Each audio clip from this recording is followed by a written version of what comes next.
Themi tani bashkë në pjesën e dytë emisionit Kjo javë është java e panairit të librit dhe kam menduar që të sjellim panairin e librit, por përmes një bisede që do të zhvillojmë shumë interesante me gazetarin zotin Blendi Fevziu. Zoti Fevziu, përshëndetje, mirë se erdhët në studio. Përshëndetje, faleminderit për ftesën.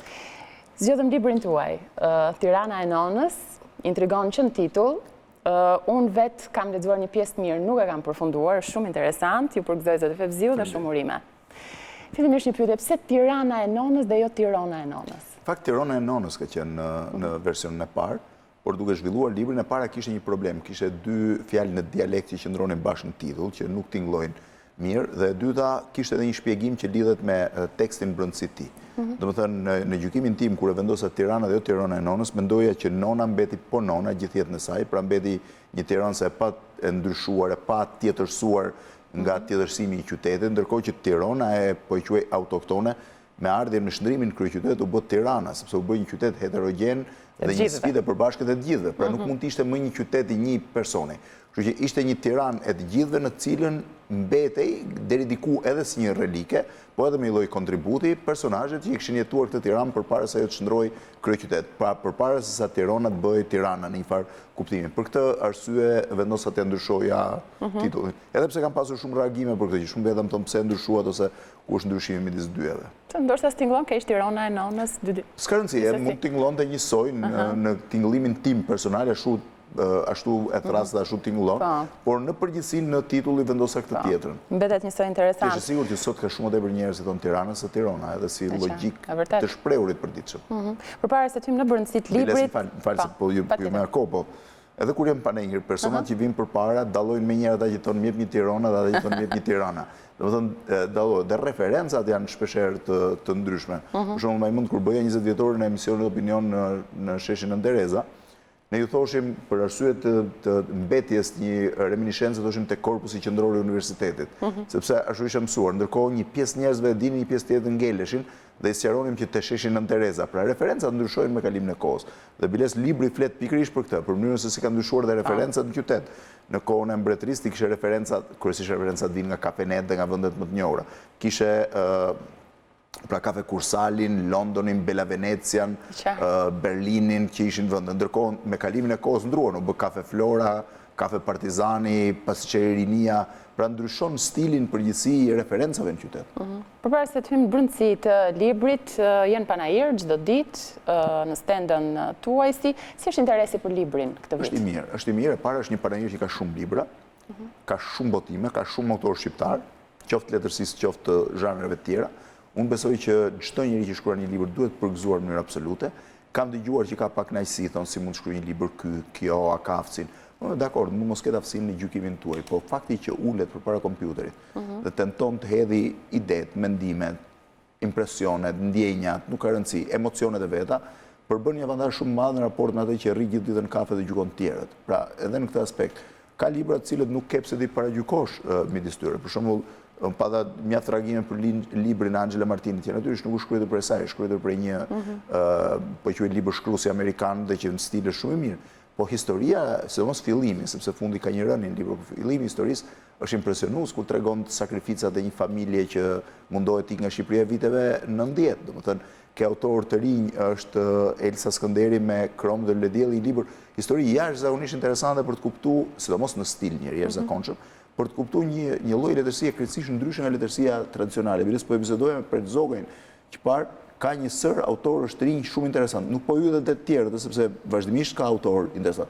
Mustafa Nano kishte një roman po ashtu interesant. Preçi hynte shkrimtarët klasik. Tash unë shpenzoj një lloj kohe për të lexuar autorët shqiptar aq sa mundem, aq sa më lejon koha, por në përgjithësi i kaloj të gjithë botimet e rëndësishme. Diçka më pak letërsinë dhe më shumë librat që kanë lidhje me historinë, me publicitetin, me publicistikën, me raportet e përditshme, por edhe letërsi. Kështu që ky është shumë i mirë. Mos harroni keni ribotimin e plot të Andi Bejtes, që është po kaq është manitës si vëllime poezi, për fatin e keq Bejtja nuk shkruajti më mbrapa poezitë atij niveli që kanë fillimet e tij. Shoh për shembull që të riqet shumë nuk kam arritur ta lexoj libri i Vatiços, si tregon që ka një miksim mes personazheve publik që janë aktiv në jetën publike dhe librit, dhe në fundit shumë ndodhë, se nuk e si ndodhë ndryshe, nuk ndahen do të gjërat.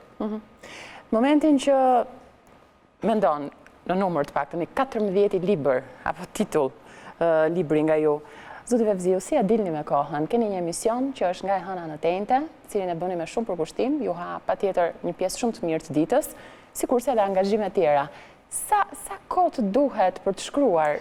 Shiko, ky libër ka qenë pak më ndryshe. Gjithë librat e tjerë unë i kam shkruar në verë. Domethënë i shkruaj diku në fund të qershorit, kur bie ritmi i emisionit dhe i mbaroj në fund të gushtit, afërsisht duke shpenzuar jo pak kohë për librin, domethënë më merr disa orë. Sa kohë ka ngrënë? Ky është libër që është shkruar në rreth 3 muaj, megjithëse kaq janë shkruar gjithë librat e mi, 2-3 muaj, por kanë pasur më shumë kohë fizike ata, se duke qenë në verë, unë çohem në mëngjes, shkruaj rreth 1 orë gjys 2 orë, dal kryesisht në plazh ose ku të jem, kthehem pra për drek, shkruaj 2 orë mas dreke dhe pastaj në darkë shkruaj rreth 2-3 orë tjera. Pra merr gati 6-7 orë në ditë në verë.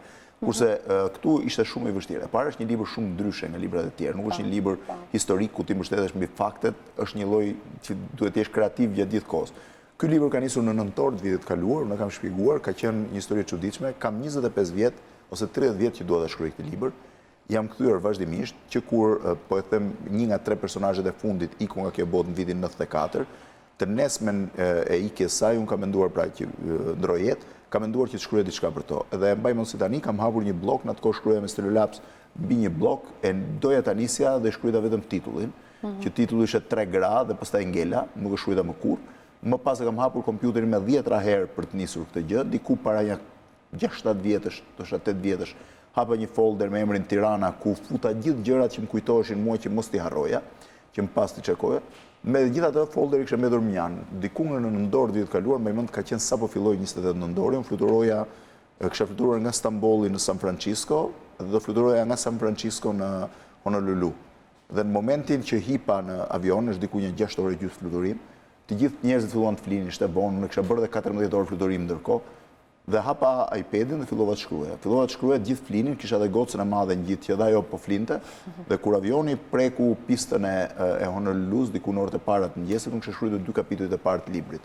Dhe pastaj kam vazhduar me të njëjtin ritëm me një intensitet të patjetërsuar, domethënë çdo ditë 1 orë, 2 orë, shkruaja 1 orë gjysmë darkë, 1 orë mbas dite, po ishte 1 orë komplete izoluar, domethënë 1 orë që liam janë celularin, vetëm për në një emergjencë, vinte ime shoqe për të thënë kur kishte ndonjë reagim, mbyllesha i gjithë dhe futesha në atë botë. Ishte shumë e vështirë që ti të hysh me kaseta, të lësh kasetën e emisionit ose të aktualitetit dhe të fusësh kasetën e librit. Por besoj që kësaj here ishte libri dhe shtysa e tij më e fortë se sa unë edhe ndjeja. Kështu që e mbarova diku nga mesi i shkurtit, e lash, nuk e preka fare, ju riktheva librit në gusht, e rishkrova edhe një herë, pastaj mbasi dëgjova disa kritika shumë të forta të Aurel Plasarit, e rishkrova për një herë të tretë dhe për një herë të katërt. Dhe kam përshtypjen që po ta shkruaj një herë të pestë, prap do kisha gjëra për të ndryshuar. Libri ka ndryshuar, e ka lexuar në rrjedhën e kohës, e kanë lexuar shumë njerëz, tek cilët unë kam besime, jo çdo njeriu, dhe mora reagim pozitiv. Unë personalisht, edhe si çdo autor, e kam ndjesinë kur një libër është më i mirë se një tjetër. Jo vetëm për nostalgji, por edhe si stil, dhe si subjekt, dhe si gjitha. Dhe unë e dija që ky ishte një libër i mirë, ndoshta më i miri që unë kam shkruar. Por natyrisht kisha nevojë për konfirmimin e tjerëve dhe ky konfirmim ishte shumë më pozitiv se sa unë e prisja. Dhe kush e ka lexuar librin përgjithësi është entuziast. Por se në fakt do doja të pyesja sepse të gjithë librat për një autor, për një shkrimtar janë të gjithë njësoj sepse i ka shkruar me të njëjtin pasion. Unë them është më i mirë, nuk ka rëndësi se pra ka një preferencë edhe për këtë. Jo, ka më shumë një gjykim se sa preferencë.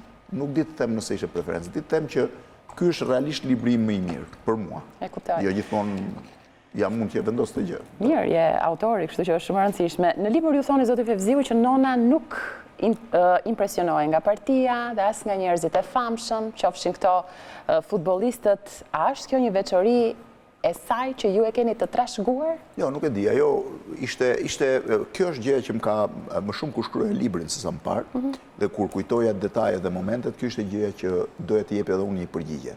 Domethënë ishte një personazh fare i zakonshëm, as i famshëm, as me ndikim të fortë historik, as në një person që kishte zë publik, ishte një person fare i zakonshëm për të mos thënë e izoluar në botën e saj, sidomos në gjysmën e jetës saj.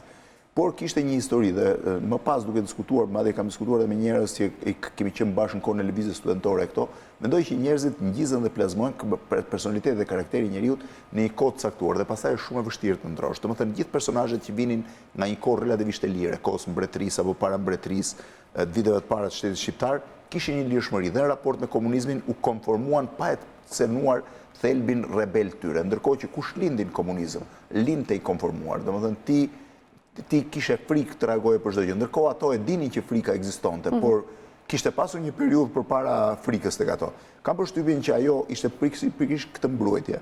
Ishte vajza e njërit prej njerëzve më të fuqishëm të Tiranës, në një nga familjet më të pasura të Tiranës, u studioi në një nga shkollat e mira të Vjenës, u martua me një personazh poshtë të rëndësishëm politik, që ishte ministri i brendshëm, deputet, shefi i shtabit përgjithshëm të ushtrisë, pavarësisht se ngeli e vesh shumë shpejt. Dhe në këtë moment ajo kishte plazmuar karakterin e saj me një lloj krenarie. Pjesa tjetër ishte një lloj përshtatje. Pra ti në komunizëm nuk mund të kontestoj komunizmin se shkoi në burg.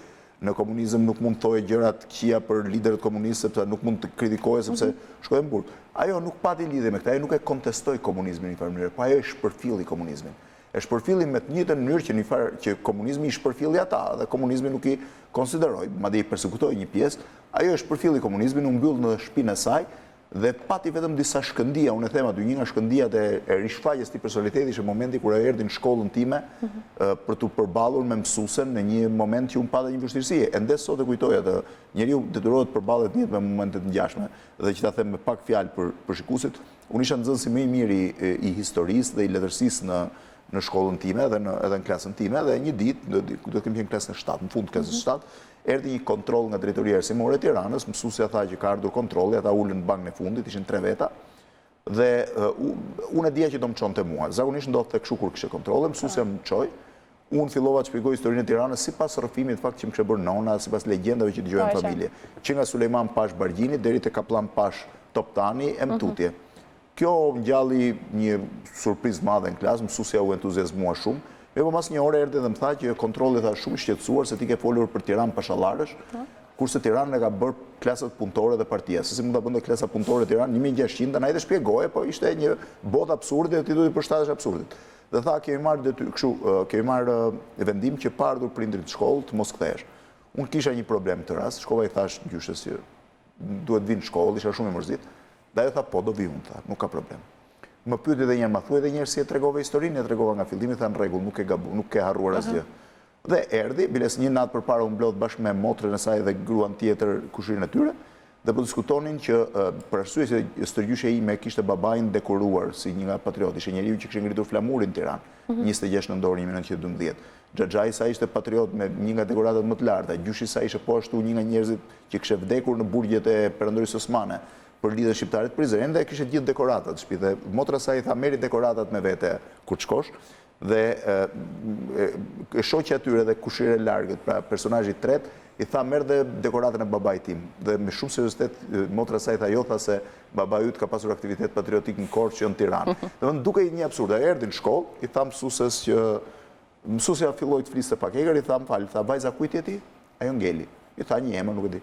Tha unë jam vajza e Refik Toptanit që ka ngritur flamurin në Tiranë. Xhaxhai im quhet Murat Toptani, ka ngritur flamurin në Vlorë me Ismail Qemalin, gjyshi im quhet Filani, ka qenë kryetari i lidhjes shqiptare të Prizrenit për Tiranën. Zonjë tha këto tha i di gjithë Tirana, i di historia, i di edhe partia tha që ka kërkuar që djali mos vinë mësim, sepse i ka dekoruar. Nëse ti tha më thua këtë gjë, unë do shkoj në komitet partisë dhe do them që ju keni dalë kundër qëndrimeve që ka mbajtur partia që i ka dekoruar këta njerëz. Dhe i tha pastaj që ta dishtin moj zonjta, se zonjë thoshte, nuk thoshte shoqe, që mbase nuk di asgjë, i tha edhe Ismail Qemali ka qenë bej, tha, quhej Ismail Beu, edhe Abdyl Frashri tha ka qenë bej, quhej Abdyl Bej, ka pasur boll bej belere pashallar të gjitha, po ka pasur shumë prej tyre që kanë bërë Shqipërinë. Ajo ngeli në një gjendje mësuesja s'po dinte, kjo i thoshte thuaj më fal tani djalit sepse ndryshe unë do shkoj. Pastaj e zgjidhë situatën drejtori i shkollës, i cili ishte në Tiranë si vjetër, që tha ne kemi djalin nga nxënësit më të mirë, ndoshta ka qenë një keq kuptim. Edhe kaluam dhe më qelloi që në vitin e 4 të gjimnazit, kur ishte ai ankthi i shkollës, del shkolla, do studiojmë, unë isha në një shok të klasës time, shok të shkollës për të paralelit, jo të klasës, dhe ishim në shtëpinë e tij. Dhe babai i tim tha, shiko tha, shkolla do të dalë se ti je nxënës shumë i mirë tha. po mos bëja të gabim që bëra në orën e historisë. Ai kishte qenë një nga ata tre që kishin ardhur kontroll që unë sa bëja mend. Pasioni për historinë, sepse tha që e kishit shumë dëshirë historinë, letërsinë, ishin ndërgjegjësit më të mirë. Pasioni për historinë mund të ketë ardhur pikërisht nga këto tre gra që kanë pasur ndikim në jetën tuaj, po për letërsinë, nga buronat. Letërsia ka qenë pasioni i parë. Unë historinë e dëgjoja më shumë, pastaj fillova të më intrigonte. Pasioni për letërsinë nuk e di, ai besoj që është një lloj pasioni i lindur, shumë pasione janë të lindur atë njeriu. Besoj lidhet me ambientin ku jeton, që kur kam hapur syt, isha i rrethuar nga libra në gjermanisht, libra në italisht, libra në shqip, libra në frëngjisht. Jam rritur në një bibliotekë në të cilën gjëja e parë, prekjet e para, kujtimet e para të një fëmije janë kopertinat e librit. Për shembull, mbaj mend Gatsby i vogël i Francis Scott Fitzgerald, i cili ishte në italisht, Gatsby i madh, i cili ishte në italisht dhe ishte me një kopertinë të një makine të kuqe vintage, të viteve 20 dhe një grua të bukur. Pra, ishte një moment që unë me kopertinat më ma gjepsnin. Pastaj fillova të ndihmoja babin në një proces gati 2-3 vjeçar kur isha fare fëmijë, as 6 vjeç, për të ngjitur dhe për të lidhur kopertinat e prishura ose librat e prishura. Ai mësoi, mori vinovilt në atë kohë, mori disa kështu plastika që se s'ishin as lëkurë, se s'mund të kishte lëkurë, dhe igelite dhe filluam të lidhnim librat. Akoma kam disa nga librat që kam lidhur. Pra fillon pasioni, fillova të lexoja shumë herë në shtëpi gjithë secili lexonte, si sot që gjithë secili nga ne mban nga një celular dhe jemi përpara në atë kohë ime më mbante një libër, babai mbante një libër, unë mbaja një libër dhe kur rinim në shtëpi. Pra secili kishte nga një libër në dorë. Televizori nuk ishte kaq aktiv sa tani, qëllonte që i dëgjoja prindërit kur flisnin për librit. Besoj është e lindur, se ti mund të jesh në një ambient tillë dhe s'vazhdon. Kështu që unë isha i bindur që vazhdoja për letërsi. Biles në vitin e fundit i madh më thoshte që shko për mjekësi për arsye se isha me nota të mira. Dhe unë s'kisha asnjë lloj pasioni për mjekësinë, megjithëse letërsia është ajo që drejton. Jo, ai këmbgulte dhe kishte shumë drejtë, se dhe unë sot do mendoja si ai. Thoshte që mjekësia është profesion, arkitektura është profesion. Kurse letërsia është profesion, mund të kesh një profesion tjetër dhe të jesh letrar i mirë. Tirana e Nonës përmban një galeri të jashtëzakonshme personazhesh, ka shumë llojshmëri personazhesh, por që gjithsesi nuk mund të bëhen pengesë për rrjedhën e ngjarjeve. Apo jo, është një veçorike për të përfshirë kaq shumë personazhe? Jo, ajo ka qenë një personi për qëllim për treguar një gjë tjetër.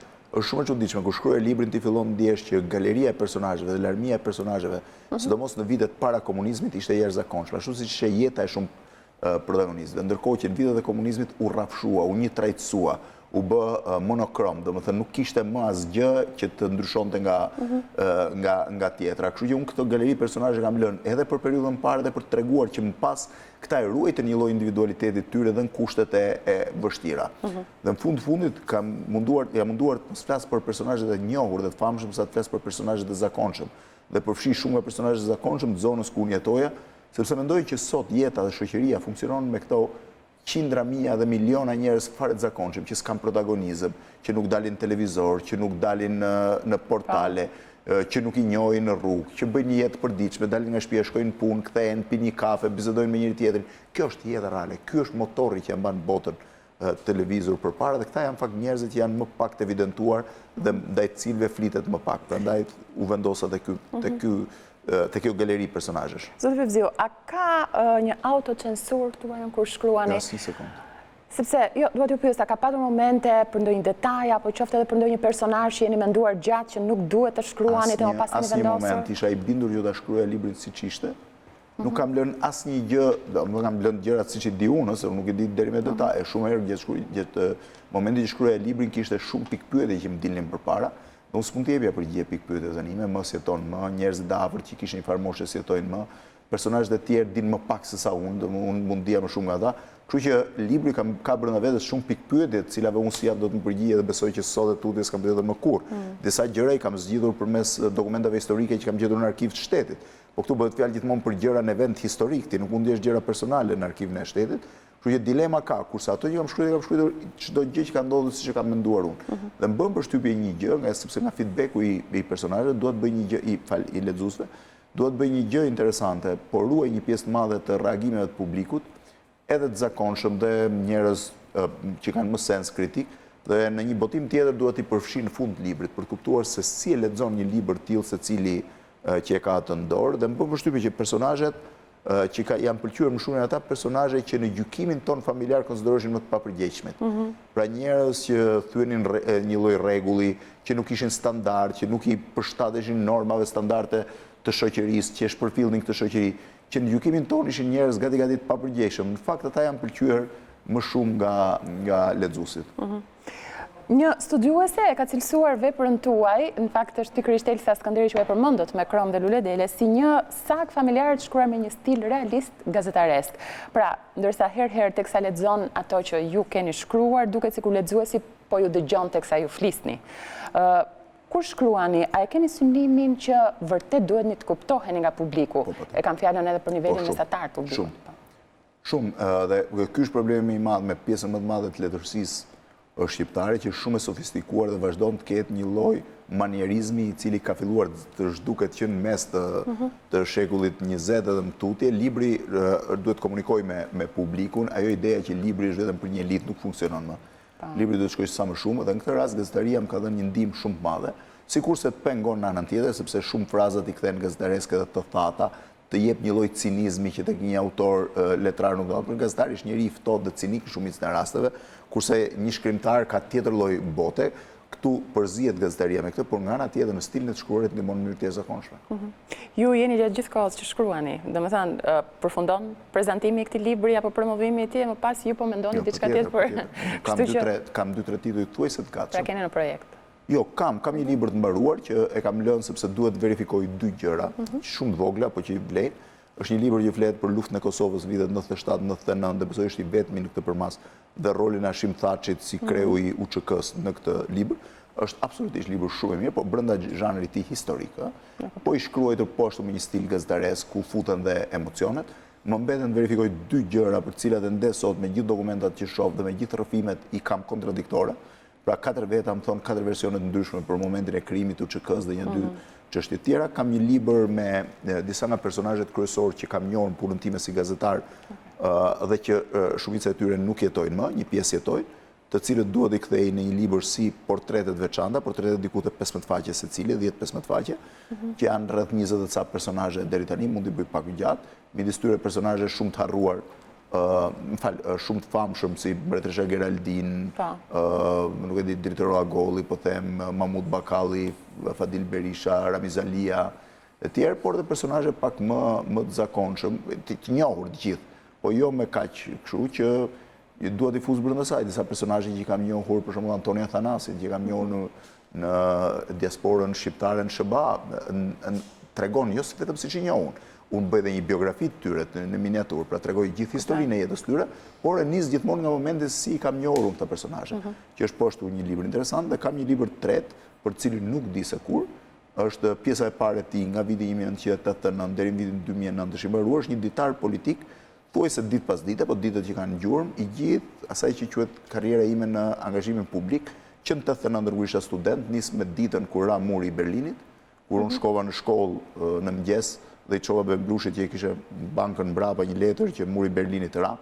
Ai si kishe parë lajmet dhe më shkruajti nuk ka mundësi sepse dje Krenci tha që nuk do bjerë asnjëherë. Dhe ky shkëmbim që e kam gjetur më vonë më nisi si baza e fillimit një libri që nis me rënien e murit Berlinit në nëntor të vitit 1989. Unë e kam shkruar deri në vitin 2009, më duhet shkruaj nga viti 2009 deri në 2019, pra një 10 vjeçar tjetër, por nuk e di kur do ta publikoj. Natyrisht nuk është libër për lexues të gjerë, po do ishte një lloj dokumenti I jashtëzakonshëm për ata që duan të njohin të paktën 3 dekadat të politikës dhe eventeve madhore, jo vetëm politike, të Shqipërisë postkomuniste. Shumë suksese për këtë pjesë, për libret, për promovimet dhe gjithçka ju prisni të botoni më pas, por duke qenë se jo kam në studio, zoti Fevziu, dua t'ju pyes edhe pak për aktualitetin, ta prekim pak aktualitetin, sepse e përmenda ju jeni shumë afër zhvillimeve politike, por jo vetëm përmes emisionit tuaj. Si ju duket kjo përplasja mes presidencës, kuvendit, KED-ja? Para është një vijim, një përplasje midis presidentit dhe mazhorancës, I cili fillon shumë më herët dhe nuk ka lidhje. Fillon që në momentin e përplasjes parë për general Leshajn, kur do të kalonte ministri I Brendshëm, te mos dekretimi I Cakajt si ministër I jashtëm, tek përplasja që ka ndodhur për datën e zgjedhjeve, ishte në vijim. Është shumë e vështirë midis tyre të kuptosh realisht, ka gjysma të vërtetash nga secila palë, pra secila palë thot gjysmë të vërtetën e saj, ka një hile për të nashkaluar. Pra, gjykimi mazhorancës ka qenë vonimi i datës duke imponuar presidentit një rregull cilën e fakti ai ka detyruar pavarësisht është në ligj dhe jo në kushtetut, në të cilën çfarë ka bërë? KD-ja ka çuar 4 emra. Mazhoranca nuk ka qenë e kënaqur me emrin e 4, duke lidhur besoj me emrin e Keled Alibejit. Dhe ka shfrytzuar kuvendi një gap për të kaluar, po e them, për ta votuar në një kohë më të vonë kandidaten, në mënyrë që t'i jepte mundësi presidentit që të zgjidhte 1 nga 3, duhet zgjidhte 1 nga 3 të parat. Presidenti ka pritur që duke zgjedhur parlamenti një kandidaturë, binte 1 dhe ngeleshin 3, pra mund shkonte te Marsit e Xhaferllarit. Të dy kanë kalkuluar kohën. Presidenti referon kushtetutën kur thotë një zgjedh presidenti një kuvendi. Kuvendi referon ligjin që thotë presidenti donte 30 ditë. Të dyja palët po të dëgjosh duket sikur janë bindse në argumentat e tyre. Dhe secila palë thotë që kjo është bindja, kështu duhet vepruar. Problemi këtu është sërish ngërçi i përhershëm dhe ky është problem që unë po e ndesh dhe në gjithë emisionet e mia dhe në përgjithësi shoqërinë shqiptare. Shoqëria shqiptare po kthehet në një shoqëri kaotike për mungesën e gjykimit të final. Gjykimi final vjen nga, po e quajmë, nga institucionet që japin këtë. Për shembull, kemi rastet e del njëra palë dhe thotë që kjo palë ka shkelur ligjin në mënyrë flagrante dhe s'duhet vijojmë. Del pala tjetër thotë jo, s'kemi shkelur ligjin, kemi zbatuar ligjin në mënyrë perfekte. Duhet ketë patjetër një zë. Për shembull, në shumicën e rasteve në Shqipëri, jo për rastin e gjykatës kushtetuese, për rasteve tjera, ka një mungesë për të mos thënë një impotencë totale të prokurisë shqiptare për t'i dhënë shpjegime ose për të dhënë të paktën një version të saj të shumicës gjërave. Keni parasysh çfarë ndodhi me përgjimet dhe Dibrës dhe tjera, që kërkoi minimalisht të dijej nëse prokuria ka thirrur të pyesë ndonjë nga personat, pra ka nisur gjë, dhe prokuria heshte. Ishte gati të shkonte Shqipëria në një kaos civil në zgjedhjet 30 qershorit, sepse prokuria nuk thoshte që ky është një problem që duhet hetuar dhe ne do nisim hetimin. Do ftojmë këta 4 persona t'i pyesin, absolutisht sikur se ekzistonte. I njëjti problemi jemi tani, domethënë jemi në mungesë gjykatës kushtetuese që duhet ishte, që duhet gjente zgjidhjen. Dhe kam përshtypjen dhe në këtë ngërç, kur kemi 2 antarë të gjykatës kushtetuese, do jetë shumë e vështirë që gjykata kushtetuese me 4 antarë t'i japi një vendim. Nuk e di ç'do bëj. Kishim edhe një antare të gjykatës kushtetuese që betohet noteri apo jo? Tani ai ishte qesharak, nuk e di se kujt i referohet. Të paktën neni 129 mos gaboj është strikt që thotë që duhet të betohet para presidentit. Por ka një çështje këtu. Në qoftë se ajo nuk betohet, nuk gjykon dot. Po antare rezulton e zgjedhur sipas saj. Pra ajo mund të jetë antare e gjykatës kushtetuese, por nuk merr pjesë në gjykim, pra nuk ka vot për të marrë pjesë në gjykim. Kështu që ka një gjë, sepse e dëgjova dje që thoshin që kjo nuk është betuar dhe nuk mund. Jo, ajo hyn në gjykatë kushtetuese, hyn në zyrë. Ajo nuk mund të marrë pjesë në gjykimin e çështjes. Por shumë e koklavitur sepse është çështje ligjore dhe kam frikë se do jetë pa zgjidhshme. Domethënë pa një lloj dhe nuk e di si zgjidhet nga ana ligjore, se po të ketë kompromis mes palëve, nuk kanë si ta zgjidhin me kompromisin. Domethënë ka ca probleme ligjore që edhe me kompromis nuk zgjidhet. Për shembull, po i kthehem zgjedhjeve lokale që u bën, të duash ti kthesh mbrapsht, si do i kthesh? Edhe sikur PD-ja dhe PS-ja dhe LSI-ja të bëjnë një marrëveshje, nuk i kthejnë dot mbrapsht. Duhet t'ju drejtohen kryetarëve të gjykatave që ata me vullnetin e tyre të japin dorëheqjen për të bërë zgjedhje qytet më qytet. Po sikur gjysma tyre mos ta japin dorëheqjen. Domethënë është shumë e koklavitur se si do funksionojë. Gjithsesi ju i ndoqët edhe artikulimet politike në seancën e jashtëzakonshme të Parlamentit, zoti Rama, kryeministri, foli ashpër ndaj presidentit, madje arriti deri aty sa e quajti Taliban presidentin. Po tani nuk është hera e parë, Rama dhe Meta kanë lëshuar aq shumë akuza sa asnjëri në Shqipëri nuk ka shkëmbyer me njëri tjetrin, dhe Rama dhe Meta kanë bërë aq kompromise të çuditshme sa askush në Shqipëri nuk ka bërë me njëri tjetrin. Kështu që nga ky aspekt nuk marr të mirëqen asnjë nga deklaratat e tyre, nuk marr të mirëqen asnjë nga nervozizmin dhe momentet e tyre nervoze, nuk marrë të mirëqen asnjë nga momentet e tyre të dashurisë. I njoft të dy shumë mirë dhe e di që janë njerëz aq pragmatistë sa çdo t'i nxirrnin dhëmbët dhe do kërcënonin njëri tjetrin, po aq do përqafoshin, do putheshin, po të ishte interesi. Kështu që përsa i takon deklaratave është më mirë as mos i marrin konsiderat. Dhe në fund të kësaj bisede doja të pyesja pak për UNAZ-ën e re. Ka patur probleme të jashtëzakonshme ditët e fundit për nga tensionet, sepse është një periudhë për një viti mos më tepër që zgjatet gjitha kjo. Çdo pasdite rruga e bllokuar, tensionet erpashershme, konfrontime, konflikte. A e ka prekur politika pjesën e UNAZ-ës re të banorëve dhe problemit real të tyre? Shiko, opozita duhet ta merrte si, do ta mbështeste si një kaos, sepse ishte një kaos, po quaj qëndrese, që lidhej me një problem konkret. Tani këtu duhet ndajmë anën time analitike nga anën time personale. Personalisht unë mendoj që kushdo që ka ndërtuar pa leje, që shkon zapton, që nuk, pra që ka qoftë dhe se ka ndërtuar me shumë sakrifica një shtëpi, disa prej tyre jo me sakrifica se kanë marrë toka, i kanë shitur, kanë bërë, natyrisht që vjen një moment që këtë kosto mund të paguash. Sepse ka qytetarë cilët kanë qenë fare korrekt në anën tjetër, nuk kanë zaptuar toka, nuk kanë ndërtuar pa leje, nuk kanë bërë, ka disa për shumë, e heqim unë asnere, por marrë në disa zona tjera, të shkon, zapton sa më shumë tokë, e legalizon dhe pasaj brenda një muaj nga legalizimi e je për të ndërtuar pallat dhe ti si pronar merë 30% të pallatit, ndërkohë që pronari që ka pasur tokën nuk merë asgjë. Dhe këtu biles ka qenë një kusht që të ligji legalizime është kërkuar atëhere që të legalizohen për sa ko kanë shtëpinë, po duan të zhvillojnë pronën e tyre, në lartësi do të ndajnë me pronarin e vjetër tokës, i cili s'merr asgjë. Pra në këtë aspekt jemi në kushtet e një padrejtësie sociale, dhe padrejtësia sociale natyrisht mund të ketë dhe kosto të tilla. Nga ana tjetër, në raportin e të drejtës brenda saj, brenda vetë kësaj kategorie, besoj që jemi krejtësisht pa drejtë, sepse disa prej shtëpive, banesave që janë atë zonë janë legalizuar, qoftë me rishfet, qoftë në mënyrë pa drejtë, disa nuk janë legalizuar. Përderisa të gjithë bashkë nuk duhet legalizoheshin, edhe ata që nuk janë legalizuar duhet të dëshpërblesh. Gjë siç ka vepruar qeveria Berisha me kopshin botanik dhe tjerët, sepse ti krijon një padrejtësi. Unë që jam treguar është bërë një padrejtësi, që këta njerëz kanë zaptuar toka dhe kanë ndërtuar pa leje. Tani ti shkon legjitimon dhe një padrejtësi dytë, që ata që kanë paguar ose i kanë pasur mik dëmshpërblehen, kurse ata që s'kan pasur mik nuk dëmshpërblehen. Por nga ana tjetër unë insistoj edhe një herë të them që ndërtimet pa leje kanë qenë gangrena e këtij vendi, mos zhvillimi i vendit vjen pikërisht nga zaptimi i tokave, pritisht nga pretendimet për tokat dhe politika shqiptare, nëse duhet të jepte një zgjidhje përfundimtare këtij problemi, duhet ishte që të zgjidhte problemin mbi pronësinë, jo në asnjëherë, por në çdo cep Shqipërisë. Nuk ka investitor që shfaqet në Shqipëri, sepse çdo pllëm tokë i dalin 3, 4, 5 apo 10 pronar.